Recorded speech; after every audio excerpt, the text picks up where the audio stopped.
Bonjour, dans cette capsule, je vous montre comment utiliser OneNote sur un téléphone iPhone. Donc, OneNote pour utiliser les blocs-notes, entre autres un bloc-notes de classe. Donc, lorsqu'on ouvre l'application, on doit se connecter. Donc, ici, je vais ajouter un compte.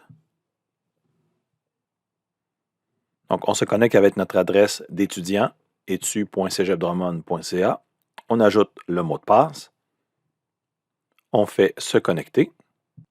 Et une fois qu'on est dans OneNote, ce qu'on fait pour ouvrir un bloc-notes, on va dans Autre bloc-notes.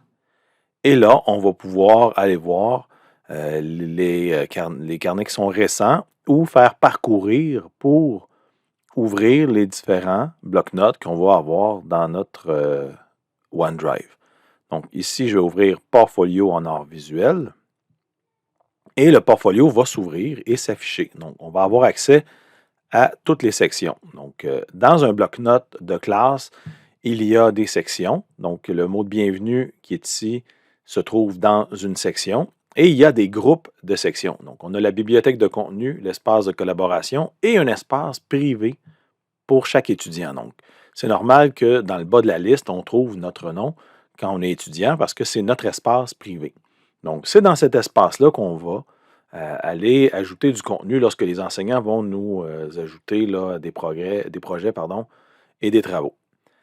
Dans la section Bienvenue, on a des pages qui vont nous indiquer des consignes, entre autres, bienvenue dans le portfolio, avec des guides d'aide qui nous disent un peu là, comment ça fonctionne dans OneNote. Donc, c'est des petits rappels avec les procédures. Entre autres, la procédure vidéo va se trouver dans ces pages-là. Donc, je vous invite à consulter ça ici.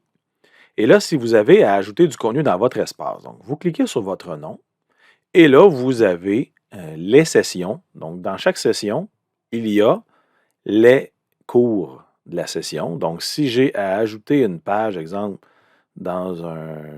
En fait, pas ajouter, on ne va pas ajouter des pages, on va compléter une page qu'un enseignant, par exemple, va nous envoyer. Donc, on va ouvrir la page du projet et ajouter les photos.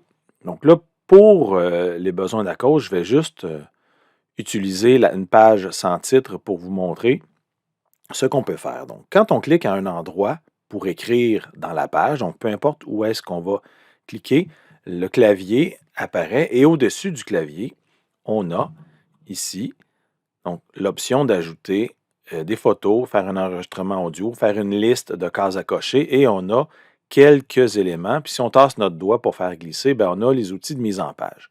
Donc, généralement, les enseignants vont nous demander d'ajouter une photo. Donc, on va juste cliquer sur la caméra. Et là, si on a déjà pris nos photos, on va les prendre à partir de la bibliothèque. Sinon, on va pouvoir prendre une photo directement sur le fait pour l'ajouter. Si ce n'est pas fait, il faut valider qu'on peut accéder à l'appareil photo. Donc, exemple ici, là, si je veux ajouter une photo, je dois dire oui, j'accorde l'accès à l'appareil photo. Et là, on peut prendre la photo à ajouter. Et la photo apparaît dans notre page. Donc, ce n'est pas plus compliqué que ça. Si on a besoin de taper du texte, on écrit directement avec le clavier. Et voilà. Donc, voilà comment ajouter du contenu à des pages sur OneNote. Et pour naviguer, on revient à l'aide de la petite flèche qui apparaît dans le coin en haut. Donc, ça nous permet de revenir en arrière et on peut changer de session et ainsi de suite. Donc, c'est facile à consulter.